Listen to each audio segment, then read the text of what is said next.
Thank you very much for joining us this afternoon, and thank you for braving the weather. Or if you're like me and you have kids at home who never seem to be in school these days, you're welcome. It's nice to have an opportunity to have a business excuse to leave the house and come into town. We're very excited about this event. We think we've arranged a couple of very interesting panels, and we'll address some timely topics. We're also, of course, very excited about having former Deputy Secretary Armitage open our event. For us, this is the culmination of a 2-year project that was made possible through the generous support of the Sasakawa Peace Foundation. So we've had the opportunity as an organization to do a number of projects related to the Alliance. Some of this included research and report writing. Some of those efforts you'll see out front, and please help yourself to copies here or visit our website. We've had a chance to engage in some exchanges. We've had delegations go to Tokyo. We've had delegations come to Washington, which we've had a chance to host. So after 2 years of effort, this is sort of a capstone event for us, looking at issues associated with the Alliance, the U.S.-Japan Alliance going global, so to speak. We'll address regional and global issues. And it's, again, something we're very proud of and we're happy to present. I am very honored to introduce my now business partner, but former boss, former Deputy Secretary of State Richard Armitage. It's cliche to say there are people that need no introduction. I think that would be true generally anywhere you'd go, but particularly in front of an audience interested in the U.S.-Japan Alliance. I think we're all familiar with the significant role Mr. Armitage has played through the years in promoting and advancing and supporting the Alliance, and I'm sure will continue to play. Very much look forward to his remarks. If you'd help me welcome Ambassador Richard Armitage. Thank you.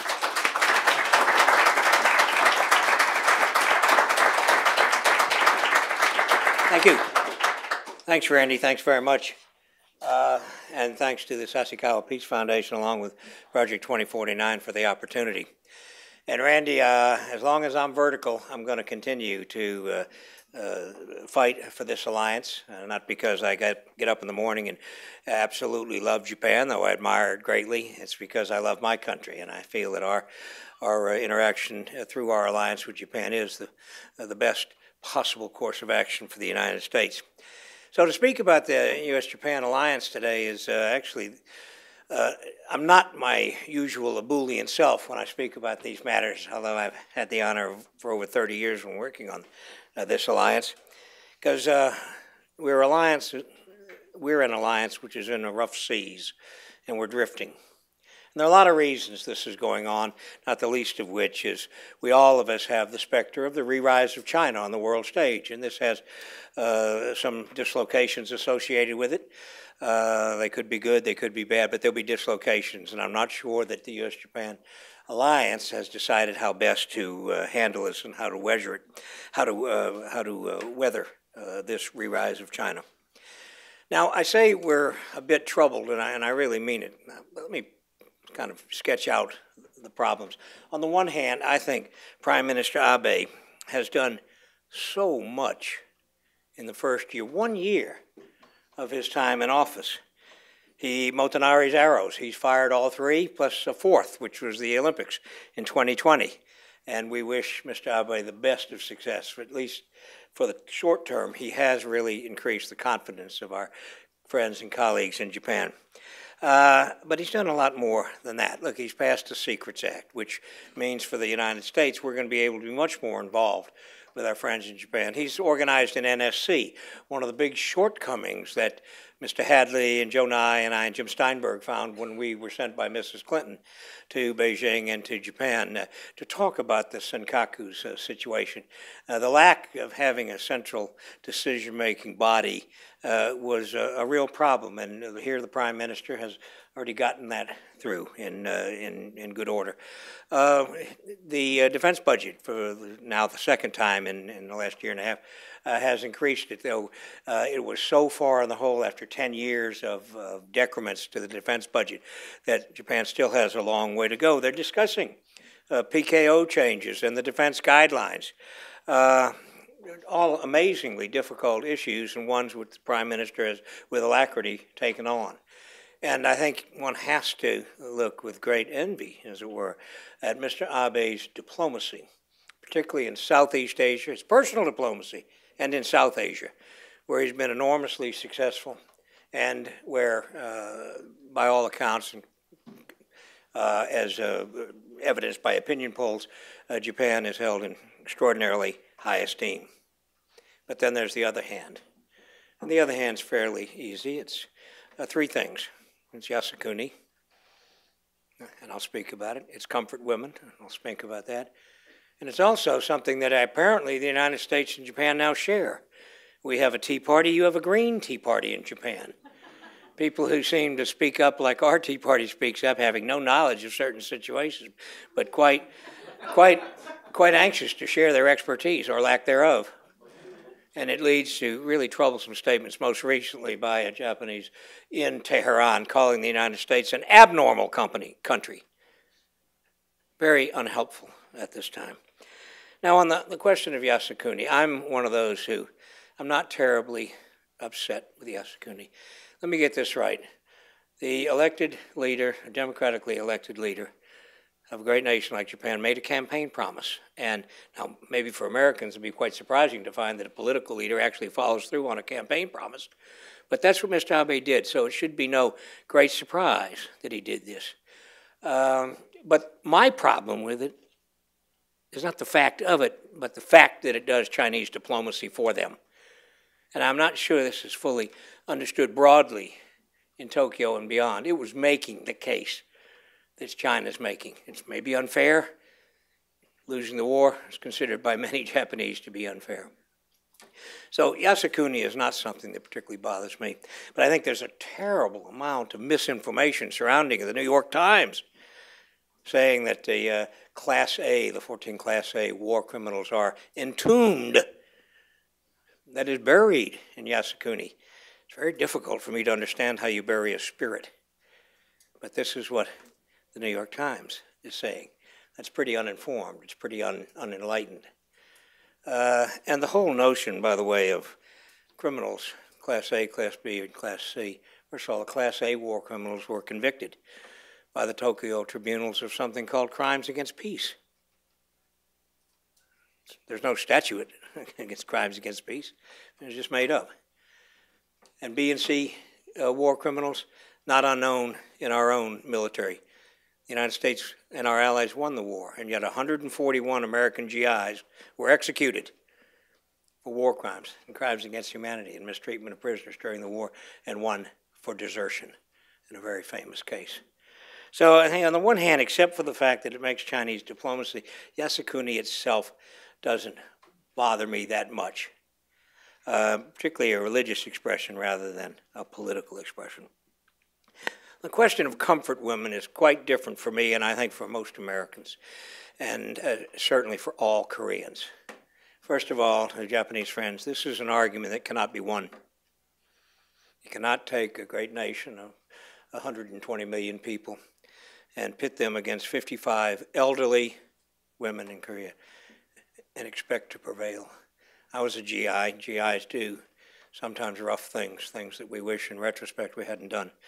And I'm sure this is true of all American soldiers in every war we've ever fought, and I'm sure it's true of Japanese soldiers in every war they've ever fought. But you cannot win this argument. And you can't win it because Japan, for the most part, is seen as a nation who supports human freedoms and human rights across the globe. And now, with Mr. Abe's also talking about the empowerment of women. I said there's a lot of misinformation, misinformation, may even be disinformation. I read recently that, of course, Chief Cabinet Secretary Suga was allegedly going to revise the Kono Statement. We're going to study and revise. The fact of the matter is, as I understand it, Mr. Suga said that he was going to look at the process surrounding it, which is quite a different thing than revising the Kono Statement, which I think would be terribly disrespectful to Korean comfort women, women who did suffer.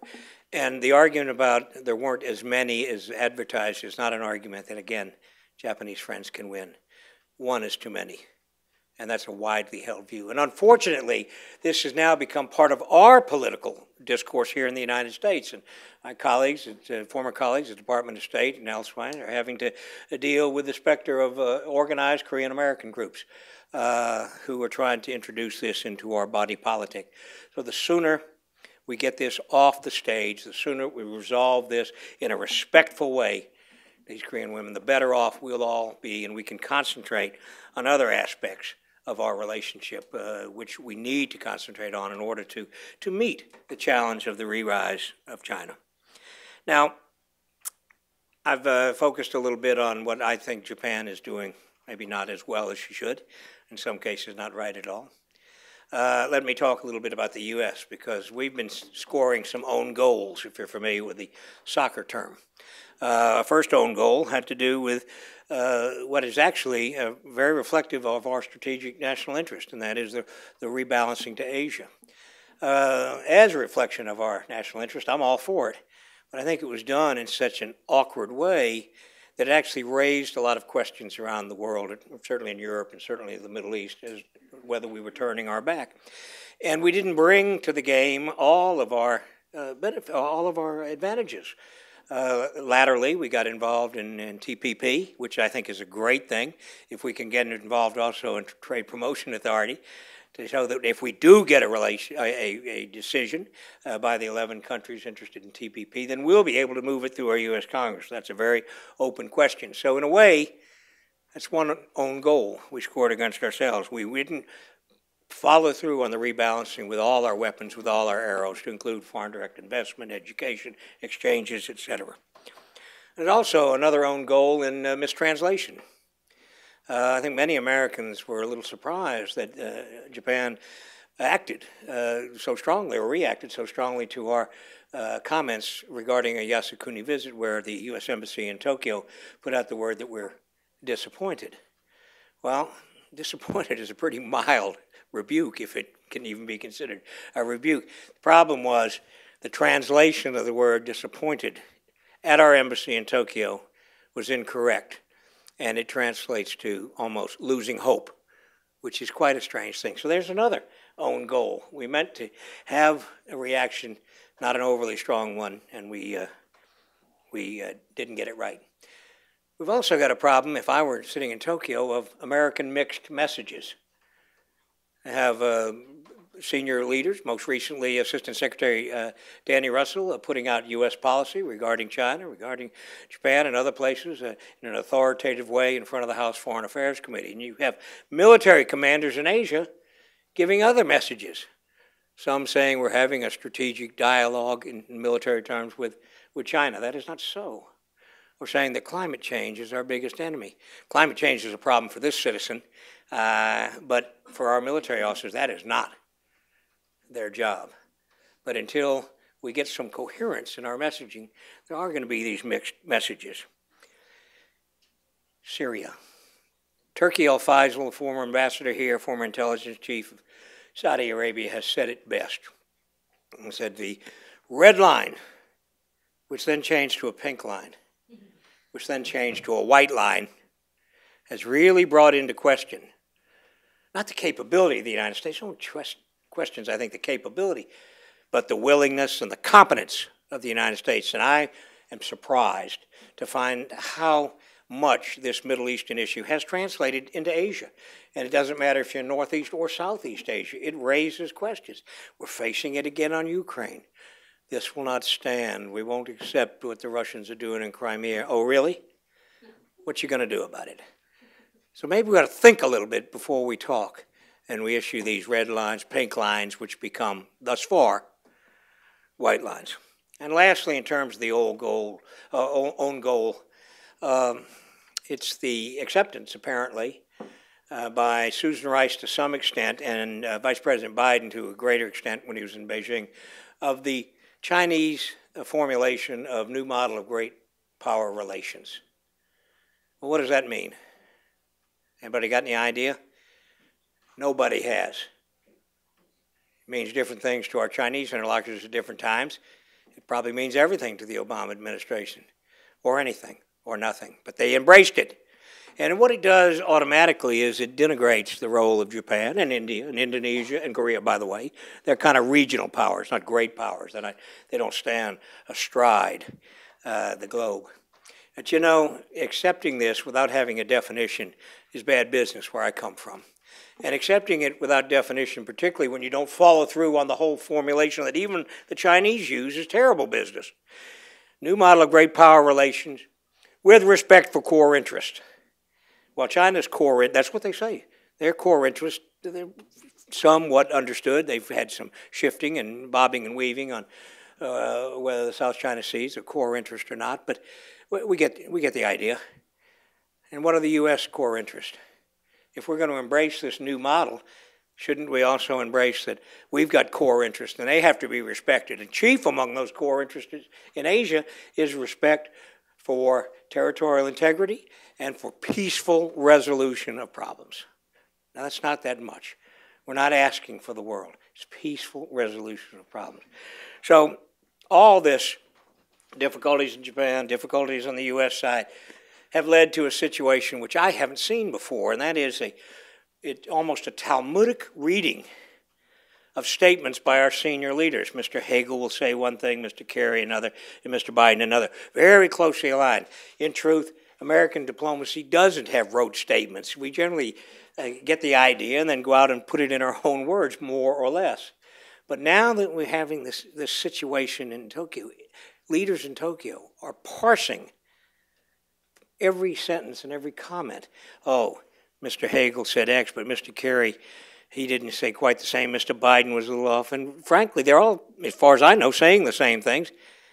But because of a relative lack of confidence, complete confidence, we're having this situation of parsing of statements, which I haven't seen before. Now, is this the end of the world? No, I don't think this lack of confidence extends to what I would call high-level deterrence. I mean, I think most of our Japanese friends realize the nuclear umbrella is there for them. We will be there in terms of conventional war, et cetera. But at lower levels of deterrence, I think there are questions introduced. And this is the so-called gray area, whether it's senkakus or other gray areas. And it begs the question, what are we going to do together to do the best we can to not get into a cul-de-sac? And what are we going to do in the event that someone else tries to put us into a cul-de-sac? So it leads me to my prescription. And that is, first of all, we ought to all, both sides of the Pacific, take a deep breath. Take a deep breath, make you feel a lot better, and relax. And let's quiet down for a while. Let's engage in some quiet consultations with each other. After all, we don't want a situation, I don't think, any of us, where Mr. Obama travels to Asia, where we could have a celebration of our alliance, and yet we're bedeviled by historical questions. I don't think anybody wants that. So in order to prevent that, we've got to do some deep breathing right now and some deep thinking. It doesn't help when our Japanese allies have discussions with North Koreans and then don't tell us about it beforehand. Although, indeed, it was foreign ministry types from both sides at a meeting, and they took advantage to have a meeting. As far as I know, we don't yet know what went on fully in that meeting, and that's just not the way we ought to move forward. So I say we're in trouble. I think if I stood up here and tried to tell you something else, you'd find me a fool. But are we in extremis? No, we're not. And I think there's enough that ties us together and enough that we do agree upon. We'll be able to get past this, but we've got to slow down and think what really matters to us. So in that regard, your panel's coming up. Amy is here, and others. I think you'll have an excellent discussion, and I hope an excellent exposition of all these matters today. So I'm honored to be here. Thank you, Randy. Thank you all, and good luck at your conference.